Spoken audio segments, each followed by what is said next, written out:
Hello everyone, welcome back to our channel Avnish Navodaya Classes. यहाँ आप सभी को राष्ट्रीय मिलिट्री स्कूल, RIMC का और सैनिक स्कूल का, यूपी सैनिक का, नवोदय का सभी की स्टडी आपको कराई जाती है। आप सोच रहे होंगे कि अब हम बहुत दिनों बाद आज वीडियोस लेकर आए हैं, लेकिन कुछ प्रॉब्लम्स की वजह से ऐसा हुआ था कि हम वीडियोस को कंटिन्यू नहीं कर पाए थे। असल में क्या हुआ था कि हमारी जो बिल्डिंग की शिफ्टिंग चालू हो गई थी, हमने अपनी बिल्डिंग को चेंज किया है अभी, तो इस वजह से शिफ्टिंग के प्रोसेस की वजह से हमारा ध्यान जो था वो ज्यादातर ऑफलाइन क्लासेस पे रहा। ऑनलाइन क्लासेस का प्रोसेस थोड़ा सा कम हो गया था, लेकिन वापस से हम आए हैं अपने चैनल को लेकर। और अवनीश सर ने जैसे कि आपको प्रॉमिस किया था कि हम आपको फ्री में सारा कंटेंट देंगे, RIMC का देंगे, RMS का देंगे, यूपी सैनिक का सभी चीजों का कंटेंट आपको यहाँ बिल्कुल फ्री दिया जाएगा। वैसे ही हम अपने प्रोसेस को आगे बढ़ाएंगे। तो आज मैं आप सभी के लिए न्यू चैप्टर लेकर आई हूँ, आर्टिकल्स। बहुत दिनों बाद मिले हैं हम, लेकिन आज फिर भी पढ़ने में हमें मजा आएगा। कोई बात नहीं, अगर आपको कोई भी चीज समझ में नहीं आती है तो आप प्लीज कमेंट करके जरूर बताइएगा। इस वीडियो को बिल्कुल लास्ट तक देखिएगा, क्योंकि आपको काफी सारे बेनिफिट्स मिल सकते हैं इस वीडियो को देखकर। आर्टिकल्स में बहुत बच्चों को प्रॉब्लम्स होती हैं। काफी स्कूल्स में टीचर्स ये पढ़ाते हैं। मेरा खुद का एक्सपीरियंस है कि जहां मैं पढ़ती थी, मुझे आर्टिकल्स में ये काफी सारे कंफ्यूजन रहते थे। जो टीचर बताता था, जब मैं उसको अप्लाई करती थी तो वही टीचर मेरे आंसर्स को गलत कर देता था। तो मैं आज आपको वही सारी चीजें बताऊंगी कि कौन सी ऐसी चीजें हैं जो टीचर खुद आपको बताएगा कि आपको ऐसा करना है, ऐसा करना है, ऐसा करना है। फिर जब आप उसी को फॉलो करोगे तो वो आपके आंसर को गलत कर देगा। तो चलिए आज हम स्टार्ट करते हैं आर्टिकल चैप्टर। तो आर्टिकल क्या होते हैं? आर्टिकल होते हैं 3 आर्टिकल होते हैं, ठीक है। 3 टाइप के आर्टिकल्स होते हैं, जिसमें हम इनकी 2 कैटेगरीज होती हैं। 2 कैटेगरीज में कैसे डिफाइन करते हैं मैंने? हमारी 2 कैटेगरीज कौन सी है? पहली है इनडेफिनिट, आर्टिकल, फिर आता है डेफिनेट पार्टिकल। तो इनडेफिनेट पार्टिकल कौन सा होता है हमारा? इनडेफिनेट पार्टिकल होते हैं हमारे 2, कौन से? ए और एन हमारे कौन से होते हैं? Indefinite articles. उसके बाद फिर दूसरा आता है हमारा डेफिनेट पार्टिकल्स, इसमें आता है द। 3 तरीके के आर्टिकल्स होते हैं हमारे, कौन कौन से? ए, एन और द। इनको हम कैटेगराइज कैसे करेंगे? इनको हम कैटेगराइज करेंगे इनडेफिनेट में ए और एन, और डेफिनेट में द, ठीक है। तो अब हम इन सब का यूज पढ़ेंगे। पहले हम पढ़ेंगे ए का यूज। तो ए कहाँ यूज किया जाता है? ए का यूज हम कॉन्स्टेंट के साथ करते हैं। किसके साथ करते हैं? ए का यूज कॉन्स्टेंट के साथ। अब आपका क्वेश्चन होगा कि मैम कॉन्स्टेंट क्या होते हैं? आप सभी ने A to Z तो पढ़ी होगी, बिल्कुल पढ़ी होगी। अब आपको कोई छोटे बच्चे तो है नहीं जो आपने पढ़ी नहीं होगी। तो कॉन्स्टेंट का यूज, कॉन्स्टेंट आपने पूरी ABCD लिखी, ठीक है। ABCD को लिखने के बाद फिर आपने उसमें से वॉवल निकाले। पूरी ABCD लिखी, उसमें से आपने वॉवल्स निकाले। अब वॉवल्स क्या होते हैं? वॉवल्स होते हैं हमारे A, E, I, O, U। 5 होते हैं वॉवल्स। पूरी ABCD में से आप A, E, I, O, U को निकाल लें, जो भी बचा वो सब क्या है? कॉन्स्टेंट। या फिर ऐसे समझे कि जितने भी साउंड वर्ड्स होते हैं वो सब होते हैं वॉवल्स। अगर हम उन साउंड वर्ड्स को अलग कर दें तो जो भी बचता है वो होते हैं हमारे कॉन्स्टेंट, ठीक है। तो हमें कॉन्स्टेंट के साथ किसका यूज करना है? ए का यूज करना है। कॉन्स्टेंट के साथ हम किसका यूज करते हैं? हमेशा ए का यूज करते हैं। जैसे कि मैं आपको एक एग्जांपल बताती हूँ। पर्सन, अब आपको चेक क्या करना है? ये चीज का ध्यान रखिएगा। ये एक वर्ड लिखा होगा, ठीक है, और इसके पीछे आपको क्या दे रखा होगा? डैश दे रखा होगा। यहाँ पे एक वर्ड लिखा होगा और उसके पीछे डैश दे रखा होगा, जिसमें आपको पहचानना है कि यहाँ पे कौन सा आर्टिकल है। तो 4 ऑप्शन में ए, एन, द, एन और द, ए, एन और द, और 4 का ऑप्शन आपको दिया होगा नन ऑफ दीस। तो आपको इन चारों में से कोई भी एक ऑप्शन को इस फिलअप में डालना। अब आपको पहचानना है कि कौन सा आएगा। यहाँ पे हमने सेकंड वाले में ये जो हमारा दे रखा है पर्सन, क्या लिखा है? ये पर्सन। तो पर्सन को हम देखेंगे, हमें पर्सन का फर्स्ट लेटर चेक करना है कि क्या है। तो फर्स्ट लेटर क्या है इसका? पी। अब मैंने बताया कि ए, ई, आई, ओ, यू क्या होते हैं? वॉवल्स होते हैं। ए, ई, आई, ओ, यू, ये क्या हो गए? वॉवल्स हो गए। अब बाकी के जितने भी बचे तो वो क्या हो गए? कॉन्स्टेंट हो गए। तो अब ए, ई, आई, ओ, यू में से पी तो नहीं आया ना, तो ये क्या हुआ हमारे लिए? कांस्टेंट। और मैंने बताया कि कांस्टेंट वर्ड के साथ आपको क्या यूज करना है? ए का यूज। तो यहाँ पे हम क्या लिख देंगे? ए लिख देंगे। इसी तरीके से बहुत सारे एग्जांपल्स हो सकते हैं जिनके साथ आप ए का यूज करेंगे। कांस्टेंट होना चाहिए, अगर वर्ड कांस्टेंट है तो आप क्या यूज करेंगे, आप करेंगे ए का यूज। ठीक है, इसके बाद हम नेक्स्ट पढ़ते हैं starting with word sounding as W. तो अगर किसी भी वर्ड की स्टार्टिंग ओ से हो रही है, लेकिन जब आप उसको बोल रहे हैं, साउंड कर रहे हैं, ठीक है, या प्रोनाउंसिएशन कर रहे हैं उसकी, तो आपको किसकी आवाज आ रही है, डब्ल्यू की आवाज आ रही है। तो उस टाइम पे आपको क्या करना है, उस टाइम पे आप नॉर्मली क्या होगा, एन का यूज कहां किया जाता है, एन का यूज वहां किया जाता है जहां पे वॉवेल से स्टार्ट हो। अब ओ क्या है, वॉवेल है। यही गलती होती है टीचर की। टीचर हमें कितना पढ़ाता है कि आपको कॉन्स्टेंट के साथ ए का यूज करना है, वॉवेल के साथ आपको एन का यूज करना है, लेकिन टीचर ने हमें कभी ये बताया ही नहीं है कि ओ का हमारे पास लिखा तो ओ है, पर साउंड को किसकी कर रहा हूं, डब्ल्यू का। तब क्या करना है, देखो मैं आपको एक चीज बहुत सिंपल सी बताती हूँ। अगर आपको आर्टिकल करने हैं तो सबसे पहले आप उसको प्रोनाउंस करो। अगर आप उसको प्रोनाउंस करोगे ना तो आपका बिल्कुल करेक्ट आंसर आएगा। लेकिन अगर आप उसको प्रोनाउंस नहीं कर रहे हैं, डायरेक्टली ये देख रहे हैं कि ओ लिखा है तो चलो एन लगा दो, क्यों, क्योंकि हमारे टीचर ने बताया था कि हमें ऐसा करना है, लेकिन ऐसा बिल्कुल रॉन्ग है। आपको सबसे पहला काम उसमें करना है उसको प्रोनाउंस। आपने उसको प्रोनाउंस किया, प्रोनाउंस करने के बाद आपको ये देखना है कि वर्ड, जब मैं प्रोनाउंस कर रही हूं तो मेरे मुंह से जो वर्ड निकल रहा है वो वॉवेल है या कॉन्स्टेंट।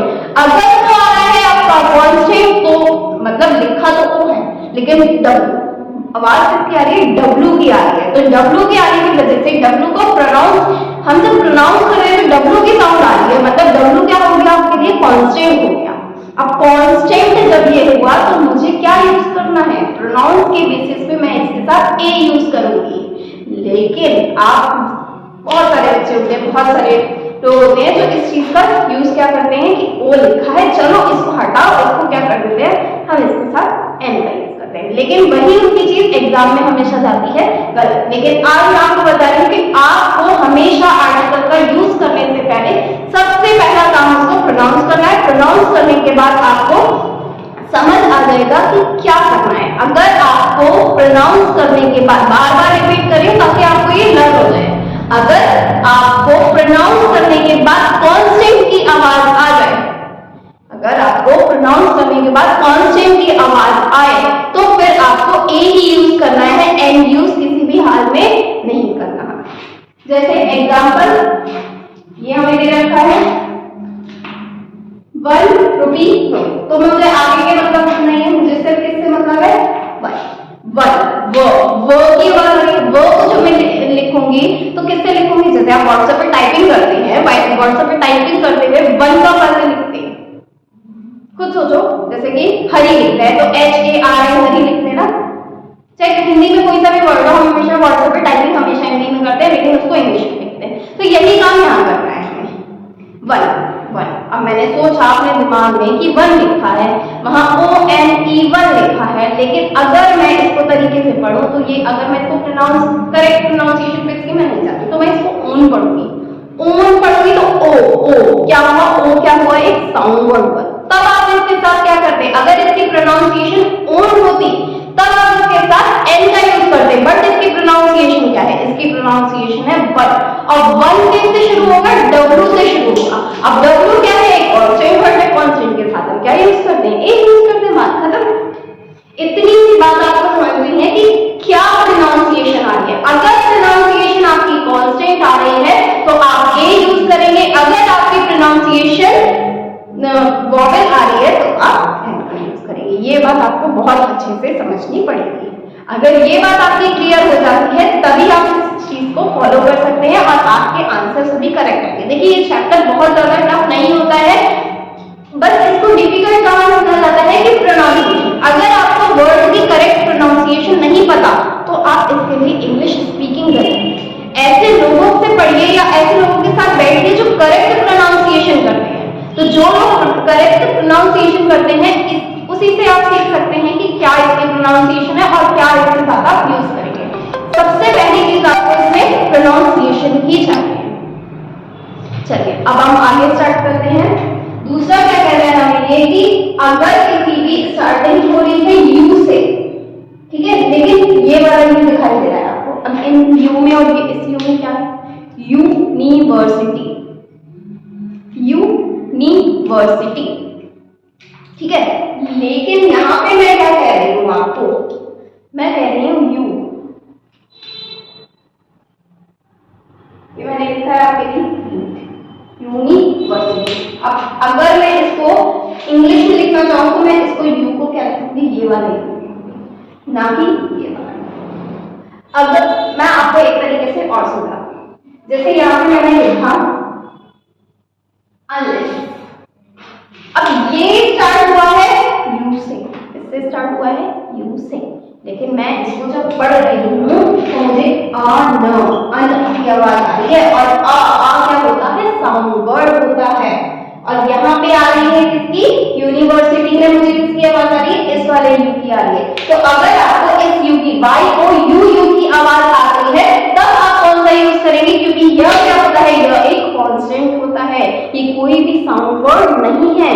कांस्टेंट होने की वजह से हम इसके साथ क्या लगाएंगे, हम हमेशा लगाएंगे ए, ठीक है। अगर यहाँ पे अगर आपको आवाज ही कांस्टेंट की आए तो आपको ए का यूज करना है, जैसे कि यूनिवर्सिटी भी यू से शुरू है और अनलेस भी यू से शुरू है। लेकिन जब मैं इसको प्रोनाउंस कर रही हूँ, यूनिवर्सिटी को जब मैं प्रोनाउंस कर रही हूँ तो क्या आ रहा है, यूनिवर्सिटी को प्रोनाउंस करने पर, यूनिवर्सिटी को प्रोनाउंस करने पर मुझे य की आवाज आ रही है, या ये वाले यू की आवाज आ रही है, जो कि एक कांस्टेंट है, जिस वजह से मैं इसका किसका यूज कर रही हूँ, ए का यूज कर रही हूँ। लेकिन जब मैं अनलेस को प्रोनाउंस कर रही हूँ तो मुझे आ की आवाज आ रही है। आ क्या होता है, एक साउंड वर्ड होता है, जिस वजह से मैं क्या अनलेस के साथ क्या यूज करूंगी, हमेशा एन का यूज करूंगी। तो ये चीज हो आपको समझ आई होगी, अगर नहीं समझ आई हो तो आप मुझे कमेंट करके जरूर बताएं, मैं एक और वीडियो या शॉर्ट वीडियो में आपको ये चीज और अच्छे से समझाऊंगी।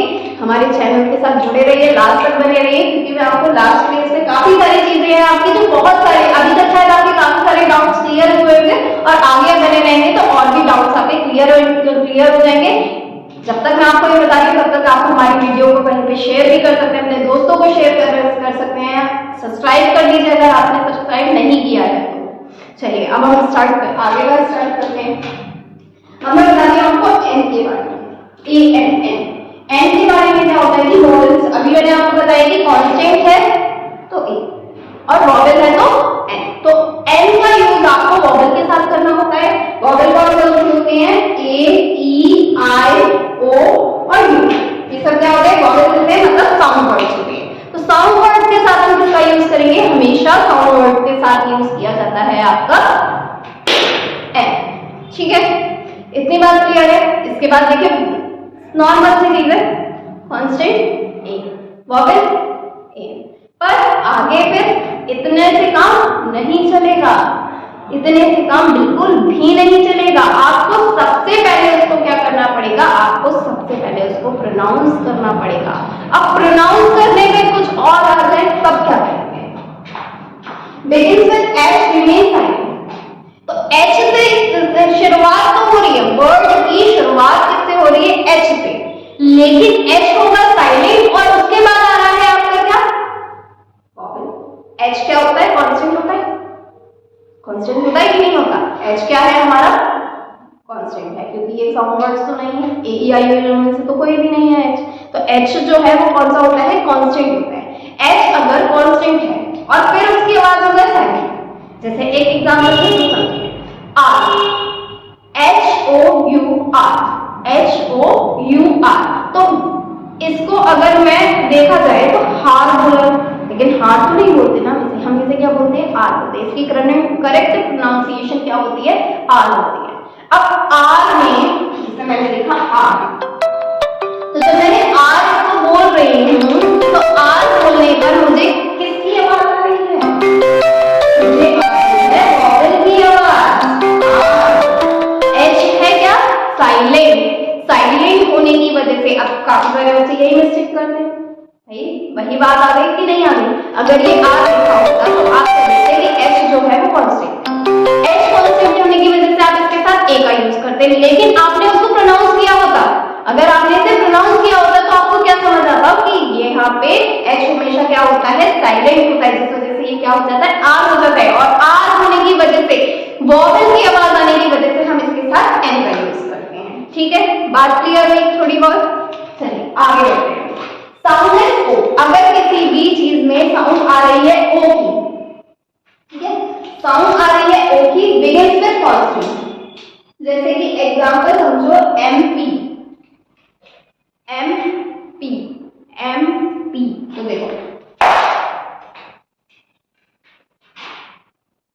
इसको हिंदी में लिखेंगे क्या लगेगा, एम,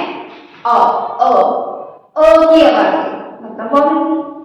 लिखा क्या है इंग्लिश में लिखा जाए तो एमपी। अब एम क्या होता है, एम होता है कॉन्स्टेंट, पर प्रोनाउंस करने पर मुझे इसमें कॉन्स्टेंट की आवाज नहीं आई, मुझे किसकी आई है, मुझे आई है आवाज किसकी, वॉवेल की। क्या आया, एम, और एम क्या होता है, क्या होता है, वॉवेल होता है, इसकी वजह से मैं इसके साथ क्या लगाऊंगी, एन का यूज करूंगी।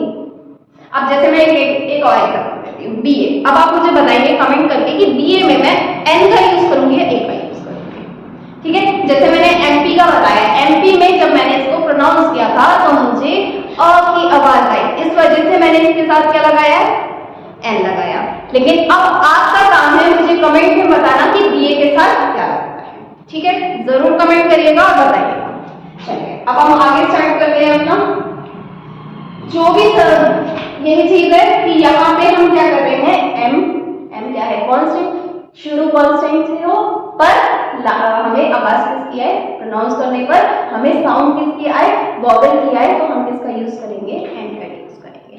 चलिए बहुत देर हो गई समझाते समझाते आपको, आज मैं आपको एक चीज बताऊं, ठीक है। देखो आप जिस चीज की तैयारी कर रहे हैं ना, ये बहुत बड़ी चीज है। एक बार में अगर किसी से क्लियर नहीं हो रहा है, कोई भी वजह होती है, तो आप इस चीज को छोड़े नहीं। बहुत सारे आजकल आपने बहुत सारे केसेस देखे होंगे जिसमें बच्चे जो होते हैं वो डिप्रेस्ड हो जाते हैं उनका एक बार में पेपर ना निकलने की वजह से। लेकिन मुझे लगता है कि ऐसा नहीं करना चाहिए बेटा, लाइफ है, लाइफ में जो हार के जीतता है ना उसकी वैल्यू अलग होती है, जो एक बार में जीत गया उससे ज्यादा शायद उसके पास ऐसा एक्सपीरियंस होता है ना, जो हार के जीतता है उसके पास ऐसा एक्सपीरियंस है जो उस जीतने एक बार में जीतने वाले के पास नहीं होता। उसने जो अचीव किया होता है ना वो बहुत बड़ी चीज होती है, उसके लिए वो खुशी ही अलग होती है। लेकिन अगर आप दूसरा चांस ही नहीं देंगे खुद को, तो नहीं हो पाएगा कुछ भी। तो दूसरा चांस खुद को दो। अगर बाई चांस आपसे नहीं हुआ एक साल तो कोई बात नहीं, हम बैठे तो हम किस लिए, आप वीडियो देखिए हमारी, आपसे को आपको कोई भी प्रॉब्लम हो तो आप हमारे टेलीग्राम चैनल है, टेलीग्राम चैनल पे एक चीज और बताऊं मैं आपको, टेलीग्राम चैनल पे हम जितने भी वीडियोस में आपको भेज रही है इसके प्रॉपर नोट्स और इससे रिलेटेड क्वेश्चन सारे ही आपको टेलीग्राम चैनल पर मिल जाएंगे। हमारा टेलीग्राम चैनल पर नहीं है अवनीश नवोदय क्लासेस, ठीक है। यहाँ आपको वीडियो के लास्ट में लिंक मिल जाएगा जिससे आप प्रॉपर नोट्स से और क्वेश्चंस की प्रिपरेशन कर सकते हैं, बहुत अच्छे से आपको मिलेगा ये सब चीजें, तो आप वहां जाकर देखिए, ठीक है। टेलीग्राम पे आप मुझे मैसेज कर सकते हैं अगर आपको किसी भी तरीके का डाउट है, या आप कमेंट कर सकते हैं, कमेंट करेंगे तो मैं आपको कमेंट में रिप्लाई जरूर करूंगी, ठीक है। बाकी अभी हम आगे की वीडियो को कंटिन्यू करेंगे कल, ठीक है। Okay, thank you.